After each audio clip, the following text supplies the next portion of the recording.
Hello everyone and welcome to instant biology by doctor Neelabh. मैं फिर से आ गया हूँ आपके बीच में आपको एक बहुत ही इंपॉर्टेंट इन्फॉर्मेशन देने के लिए।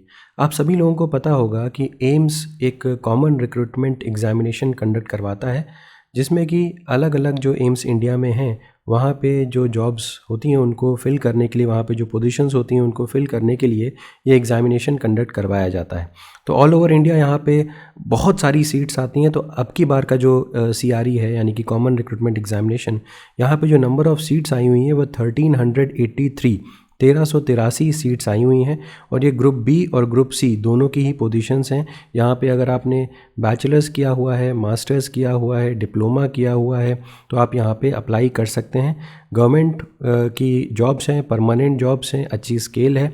तो आज के इस वीडियो में हम सारी की सारी डिटेल्स देंगे कि किस तरीके से आप यहाँ पे फॉर्म फिल कर सकते हैं, क्या डिटेल्स हैं, क्या फ़ीस वगैरह है, उस सब के बारे में डिस्कस करेंगे। एक और बात, लाइफ साइंस के डोमेन के लिए, बायोटेक्नोलॉजी के लिए, बायोलॉजी की फ़ील्ड के लिए, MLT की फ़ील्ड के लिए ये जॉब्स बहुत ही अच्छी हैं। बहुत सारी पोजीशंस आई हुई हैं अगर आप इन फील्ड्स को बिलोंग करते हैं। इसके अलावा भी तमाम और फील्ड्स के लिए भी बहुत सारी पोजीशंस आई हुई हैं। तो इस वीडियो को लास्ट तक ज़रूर देखिएगा अगर आप भी गवर्नमेंट ऑफ इंडिया की जॉब्स के लिए तैयारी कर रहे हैं तो वीडियो शुरू करने से पहले हमेशा की तरीके से आपसे एक हम्बल रिक्वेस्ट है कि इन सभी वीडियोस को बनाने में, ये इन्फॉर्मेशन कलेक्ट करने में बहुत एफर्ट्स जाते हैं और पूरी टीम लगती है। अगर आपको ये वीडियोस जो हैं वो पसंद आते हैं और आपके करियर के लिए यूज़फुल हैं तो वीडियो को ज़रूर लाइक करिएगा, चैनल को सब्सक्राइब करना ना भूलिएगा। इससे हमें कंटिन्यूअस मोटिवेशन मिलता है ताकि हम आपके लिए और बेहतर कंटेंट हर बार लेकर के आ सकें। तो सबसे पहले तो ये लिंक देख लीजिए, ये लिंक डिस्क्रिप्शन सेक्शन में भी आपको मिल जाएगा और वहाँ पे क्लिक करके आप इस पेज के ऊपर आ सकते हैं। तो ये पेज जो है वो आप देख सकते हैं, कॉमन रिक्रूटमेंट एग्जामिनेशन CRE 4 नाम से है। और यहाँ पे advertisement, notification, create new account और लॉगिन का ऑप्शन दिख रहा है। सबसे पहले आप एडवर्टीज़मेंट जो है उसके ऊपर क्लिक करें और उसको क्लिक करते ही आप एक PDF ओपन कर पाएंगे। मेरी स्क्रीन के ऊपर मैंने ऑलरेडी ये PDF जो है वो ओपन करके रखा हुआ है। अब यहाँ पे आप एक एक चीज़ देखते हुए चलिए कि यहाँ पे क्या क्या इंपॉर्टेंट पॉइंट्स हैं, इसको देखते हुए चलिए। तो सबसे पहले अगर हम देखें तो जो CRE है यानी कि कॉमन रिक्रूटमेंट एग्जामिनेशन, मैं यहाँ पे एक एक चीज़ मार्क करता हुआ चलता हूँ, आप भी अपने हिसाब से देखते हुए चलिएगा। कॉमन रिक्रूटमेंट एग्जामिनेशन हो गया। नोटिस का नंबर देख लीजिए, 355/2025 है। ये अनाउंस हुआ है 11/11/2025 को, यानी कि 11 नवंबर को। इसको बोला जा रहा है CRE 4 नाम से इसको लिया जा रहा है। यहाँ पे एम्स और इसके अलावा अदर सेंट्रल गवर्नमेंट इंस्टीट्यूट्स के लिए भी ये एग्जामिनेशन है। तो सिर्फ एम्स के लिए नहीं है, यहाँ पे बाकी जो सेंट्रल गवर्नमेंट की बॉडीज़ हैं उसके लिए भी ये यहाँ पे रिक्रूटमेंट हो रहा है। अब फॉर्म भरने के बारे में देख लेते हैं कि डेट्स इंपॉर्टेंट क्या क्या हैं। जो अपलोड हुआ है डिटेल्ड एडवर्टीज़मेंट वो 14/11/2025 को हुआ है, 14 नवंबर को। और यहाँ पे लास्ट डेट अप्लाई करने की 2/12/2025 है। तो इसके अलावा अगर आप जॉब वगैरह में हैं तो NOC सबमिट करने की यहाँ पे डेट दी हुई है। एडमिट कार्ड अभी उसकी डेट यहाँ पे नहीं दी है। CBT यानी कि एग्ज़ामिनेशन की डेट 22 से लेके 24 दिसंबर 2025 के बीच में होगी। स्किल टेस्ट की भी डेट जो है वो बाद में अनाउंस की जाएगी। तो ये हो गई डिटेल्स डेट के बारे में। अगर आप खुद से ये व्रोचर देखना चाहते हैं तो पहले कंटेंट लिस्ट को ज़रूर देख लीजिएगा, इससे आपका समय बचेगा। क्योंकि ये पेज जो ये पूरा का पूरा व्रोचर है वो 131 पेजेस लंबा है, तो आपसे कोई इन्फॉर्मेशन मिस ना हो जाए, इसीलिए यहाँ पे व्रोचर को कंटेंट लिस्ट ज़रूर ठीक से देख लीजिएगा। अब मैं इंपॉर्टेंट पॉइंट्स यहाँ पे डिस्कस करता हूँ क्योंकि व्रोचर ऑलरेडी बहुत लंबा है। कौन कौन से जो संस्थान है वो यहाँ पे पार्टिसिपेट कर रहे हैं, तो एम्स या सेंट्रल गवर्नमेंट के इंस्टीट्यूट जो यहाँ पे पार्टिसिपेट कर रहे हैं रिक्रूटमेंट में, तो यहाँ पे एम्स की सारी डिटेल्स दी हुई हैं, आप नीचे देख सकते हैं। सारे के सारे एम्स के बारे में दिया हुआ है। इसके अलावा यहाँ से देखिए आप ICMR के बारे में दिया हुआ है, JNU के बारे में दिया हुआ है, पैस्चर इंस्टीट्यूट के बारे में दिया हुआ है। इसके अलावा ये रिपैंस के बारे में दिया हुआ है। तो ये बहुत सारे इंस्टीट्यूट्स हैं ऑल ओवर इंडिया जहाँ पे आपकी जॉब लग सकती है। तो ये भी आपका एक क्वेश्चन अक्सर पूछते हैं लोग कि जॉब कहाँ लगेगी। तो ऑब्वियसली जिस इंस्टीट्यूट ने जो नोटिफाई किया हुआ या जिस इंस्टीट्यूट में पोजीशन आई हुई है वहीं पे आपकी जॉब लगेगी। अब देख लेते हैं कि यहाँ पे अप्लाई किस तरीके से करना है। अप्लाई सिर्फ ऑनलाइन मोड में ही करना है और किसी मोड में आप अप्लाई नहीं कर सकते। कोई भी फिज़िकल कॉपी यहाँ पे भेजने की ज़रूरत नहीं है इंस्टीट्यूट को आपको, और वो डायरेक्टली जो जो आपका ऑनलाइन एप्लीकेशन है उसी को कंसिडर किया जाएगा। हालांकि आपको एक कॉपी अपने पास रखनी चाहिए जो एप्लीकेशन है उसकी अपने पास रखने के लिए। इसके अलावा जो और इम्पॉर्टेंट बातें हैं वो ये है कि आप अपना फ़ोटो, सिग्नेचर, थंब इम्प्रेशन, ये सारी चीज़ें आपको इमेजेस के फॉर्म में यहाँ पे अपलोड करनी पड़ेंगी, तो उसको तैयार रखिएगा फॉर्म भरने से पहले। यहाँ पे आपको चॉइस ऑफ प्रेफरेंस यानी कि जो आपका ऑर्डर है, यानी कि जो सेंटर्स का ऑर्डर यहाँ पे फिल करना पड़ेगा, तो उसको भी देख लीजिएगा कि आपके नज़दीक कौन सा सेंटर पड़ रहा है। बहुत सारे स्टूडेंट्स पूछते हैं कि एज रिलैक्सेशन अवेलेबल होगा कि नहीं। बिल्कुल है, यहाँ पे सेंट्रल गवर्नमेंट की पोजीशन है तो एज रिलैक्सेशन अवेलेबल है। जैसे गवर्नमेंट ऑफ इंडिया के नॉर्म्स में होता है वैसे ही फॉर एग्जांपल SC ST के स्टूडेंट्स को 5 साल, OBC 3 साल, फिजिकली डिसेबल्ड को 10 साल। और डिटेल देखना है तो आप इस पेज पे पेज नंबर 8 के ऊपर चेक कर सकते हैं, और भी जो भी रिलैक्सेशंस हैं उसकी डिटेल यहाँ पे आपको मिल जाएगी। और नीचे स्क्रॉल करते हुए जाइए, यहाँ पे सर्टिफिकेट्स के बारे में डिटेल दी हुई है पेज नंबर 10 पे। और यहाँ पे आप देख सकते हैं कि OBC NCL का सर्टिफिकेट का प्रोफार्मा क्या होना चाहिए, इसके अलावा उसकी डेट वगैरह क्या मेंशन होनी चाहिए, ये यहाँ पे मेंशनड है। तो सर्टिफिकेट्स के बारे में यहाँ पे सारी डिटेल्स दी हुई हैं। अब बात कर लेते हैं एप्लीकेशन फ़ीस की। जनरल OBC कैंडिडेट्स की जो एप्लीकेशन फ़ीस है वो 3000 रुपये है। SC ST कैंडिडेट्स की फ़ीस, EWS कैंडिडेट्स की फ़ीस 2400 रुपये है। फिजिकली डिसेबल्ड कैंडिडेट्स एग्जेम्प्टेड हैं, यहाँ पे कोई फ़ीस आपको देने की ज़रूरत नहीं है। तो ये हो गया। इसके अलावा एप्लीकेशन फ़ीस एक बार आप सबमिट कर देंगे तो वो रिफ़ंड नहीं होगी किसी भी तरीके से। अब बात कर लेते हैं एग्ज़ामिनेशन के डेट की। मैंने पहला भी बताया है कि 22 दिसंबर से लेकर के 24 दिसंबर के बीच में एग्ज़ामिनेशन होगा। एग्ज़ामिनेशन सेंटर्स के बारे में यहाँ पे डिटेल दी हुई है। सभी मेजर स्टेट्स, यूनियन टेरिटरीज़ में ये एग्ज़ामिनेशन होगा। एडमिट कार्ड आपको 3 दिन पहले इशू कर दिया जाएगा, ये भी यहाँ पे मेंशन्ड है। इसके अलावा कंप्यूटर बेस्ड होगा CRE, यानी कि आपको कंप्यूटर के ऊपर यहाँ पे एग्ज़ामिनेशन देना पड़ेगा। यहाँ पे ड्यूरेशन ऑफ एग्जामिनेशन 90 मिनट होगा। 100 MCQ टाइप क्वेश्चंस होंगे जिसमें हर क्वेश्चन 4 नंबर का होगा, तो टोटल मिला करके 400 मार्क्स हो गए। इसके अलावा यहाँ पे नेगेटिव मार्किंग भी है 1/4। यहाँ पे 20 MCQ क्वेश्चंस जो हैं वो जनरल नॉलेज और एप्टीट्यूड नॉलेज या कंप्यूटर के बेसिस पे होंगे, और 80 MCQs जो होंगे वो आपके रिस्पेक्टिव जो आपका सब्जेक्ट है उसके ऊपर पूछे जाएंगे। ठीक है, और डिटेल्स के लिए आप यहाँ पे चेकआउट कर सकते हैं कि और किस तरीके का यहाँ पे एग्ज़ाम होगा या उसका detail. Medium of examination generally English होगा, और क्वेश्चन पेपर जो है वो बाइलिंगुअल होगा, हिंदी और इंग्लिश दोनों तरीके से यहाँ पे होगा। क्वालिफाइंग या जो मार्क्स के बारे में बात की जाए तो मैंने पहले भी बताया था, हर क्वेश्चन 4 नंबर का होगा और नेगेटिव मार्किंग भी 1/4 यहाँ पे होगी। क्वालिफाइंग मार्क्स 40% होगा अनरिजर्व कैटेगरी के स्टूडेंट्स या EWS कैटेगरी के स्टूडेंट्स के लिए, 35% OBC और 30% SC ST का कट ऑफ होगा।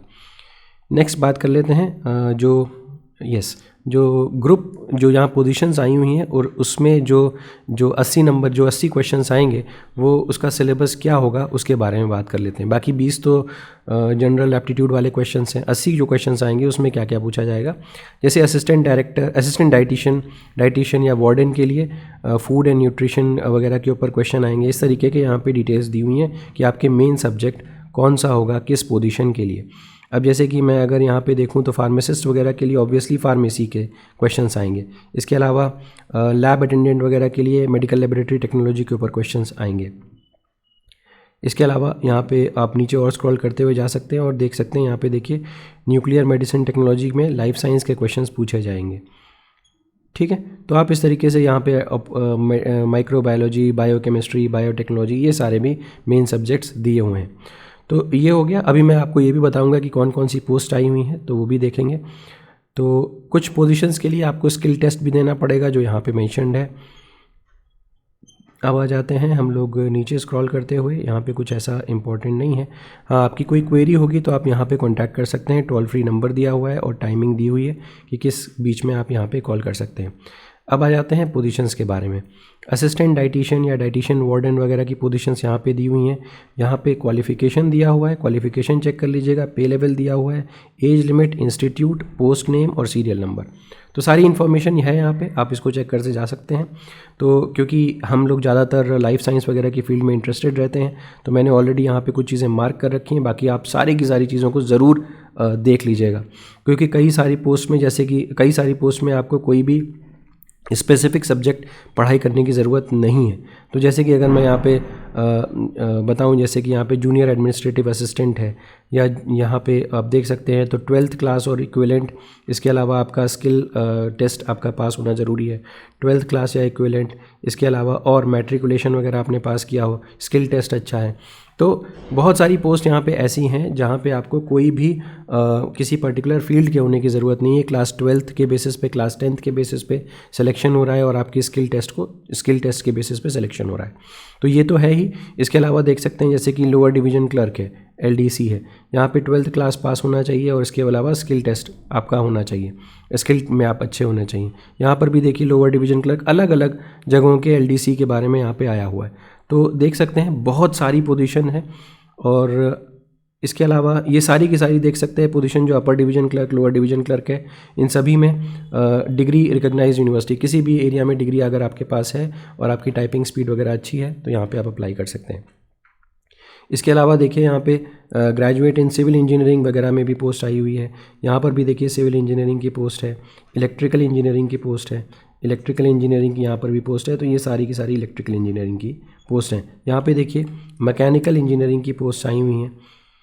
तो इस तरीके से आप इसमें यहाँ पे चेक करते हुए चल सकते हैं। मैंने यहाँ पे ऑलरेडी कुछ चीज़ें मार्क कर रखी हैं, जैसे कि मैं नीचे स्क्रॉल करता हुआ चलता हूँ। ये देखिए अब CSSD टेक्नीशियन की पोस्ट में देखिए यहाँ पे माइक्रोबायोलॉजी, BSc माइक्रोबायोलॉजी MLT ये है। इसके अलावा CSSD टेक्नीशियन एम्स ऋषिकेश की बात करें तो अगेन माइक्रोबायोलॉजी, यहाँ पे ये पोस्ट जो हैं वो बायोलॉजी, बायोटेक्नोलॉजी, माइक्रोबायोलॉजी के एरिया के स्टूडेंट्स के लिए हैं। इसके अलावा यहाँ पे देखिए ये जो है यहाँ पे ऑपरेशन थिएटर के पोस्ट के लिए यहाँ पे देख सकते हैं ये 2 पोस्ट हैं। जूनियर मेडिकल लैब टेक्नोलॉजिस्ट के लिए यहाँ पे देखिए बायोटेक्नोलॉजी वगैरह अलाउ कर रखा है। Junior medical lab technology again AIIMS Bilaspur. तो ये इसके अलावा मेडिकल लैब टेक्नोलॉजिस्ट में अगेन यहाँ पे बायोटेक्नोलॉजी वगैरह अलाउ कर रखा है, बायोलॉजी अलाउ कर रखा है। फिर नीचे स्क्रॉल करिए, यहाँ पे आप देख सकते हैं न्यूक्लियर मेडिसिन टेक्नोलॉजिस्ट में BSc इन लाइफ साइंस मांगा हुआ है। न्यूक्लियर मेडिसिन टेक्नोलॉजिस्ट अगेन जितनी भी न्यूक्लियर मेडिसिन टेक्नोलॉजिस्ट है यहाँ पे BSc इन लाइफ साइंस यहाँ पे मांगा गया है। इसके अलावा आपके पास ये एक और एडिशनल एक सर्टिफिकेशन होना चाहिए यहाँ पे, BSc in life science and other science plus 1 year diploma in medical radiation and isotope technique. ठीक, ये हो गया।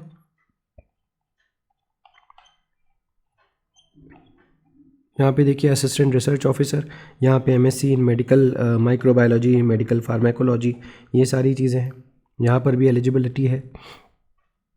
रिसर्च असिस्टेंट की पोजीशन आई हुई है, तो यहाँ पर भी MSc इन medical microbiology, medical pharmacy, medical bio chemistry, ये एलिजिबिलिटी है। इसके अलावा अगेन यहाँ पे आप ये देख सकते हैं जूनियर इंजीनियर, ये सेफ्टी की है। और यहाँ पे खैर बायोलॉजी या बायोटेक्नोलॉजी की पोजीशंस नहीं है। तो ये हो गया। आप इसमें एक एक चीज़ आपको चेक करनी पड़ेगी कि आप कहाँ कहाँ एलिजिबल हैं। इसके अलावा ये शॉर्ट में दिया हुआ है सारी की सारी पोजीशंस कि कौन से इंस्टीट्यूट में कौन सी पोजीशन है और किस कैटेगरी में वो पोजीशंस आई हुई हैं। यहाँ पे पेज नंबर आई बिलीव ये है पेज नंबर 87 पेज नंबर पे शॉर्ट में सारी चीज़ें दी हुई हैं, डिटेल में उसके पीछे दी हुई थी।